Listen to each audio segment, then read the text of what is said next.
तकनीक के मामले में चीन दुनिया के कई बड़े देशों को पछाड़ने में लगा है।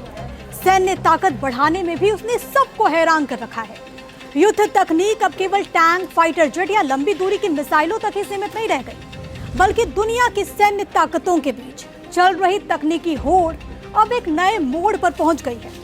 अब एआई और ड्रोन तय करते हैं कि कौन युद्ध जीतेगा, और इसी होड़ में चीन ने एक ऐसा हथियार तैयार किया जिसे फ्यूचर वॉर के लिए सबसे खतरनाक हथियार माना जा रहा है। देखन में छोटन लगे, घाव करे गंभीर, इस भारतीय कहावत को चीन का ये हथियार सार्थक कर रहा है।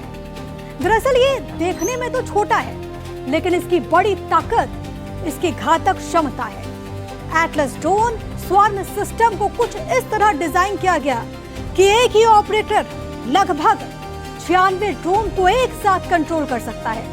यानी युद्ध के मैदान में सिर्फ एक टच से दर्जनों ड्रोन को एक साथ लॉन्च किया जा सकता है और टारगेट पर हमला भी किया जा सकता है।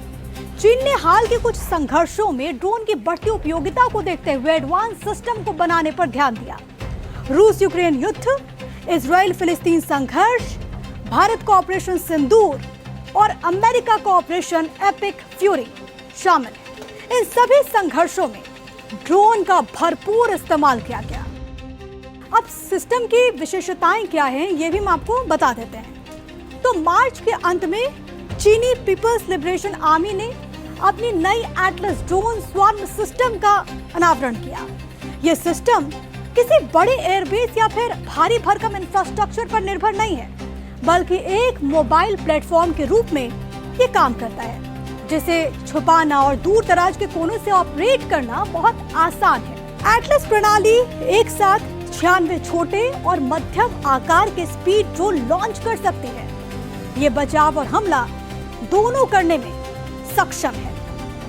ड्रोन को 3 सेकंड से भी कम समय के भीतर लॉन्च किया जा सकता है, या फिर दुश्मन की टो ले सकते हैं, या फिर आप समझिए कि प्रतिद्वंदी को भ्रमित करने के लिए सभी 96 ड्रोन लॉन्च कर सकता है। एटलस सिस्टम के कई एडवांस टेस्ट भी लिए गए हैं। इस पूरे सिस्टम की 3 इकाइयां बहुत महत्वपूर्ण हो जाती हैं। एक स्वार्म टू ग्राउंड कॉम्पैक्ट वाहन, एक कमांड वाहन और एक सपोर्ट वाहन। स्वार्म टू ग्राउंड लड़ाकू 48 फिक्स्ड विंग ड्रोन को ले जा सकता है और लॉन्च भी कर सकता है। इसी तरह कमांड वाहन एक साथ 96 ड्रोन्स को कंट्रोल कर सकता है।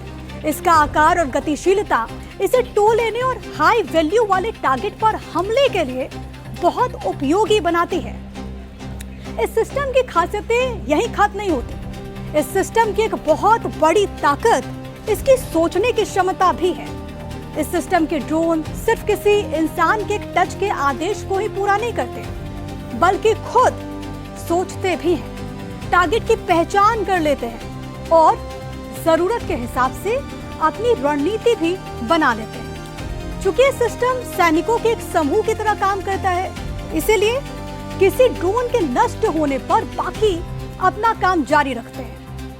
एटलस सिस्टम की इन्हीं खूबियों की वजह से मौजूदा दौर में सैद्धांतिक रूप से तो चीन इस कंपटीशन में सबको पीछे छोड़ रहा है और इसे पारंपरिक एयर डिफेंस सिस्टम के लिए एक बहुत बड़ी चुनौती के तौर पर भी देखा जा रहा है।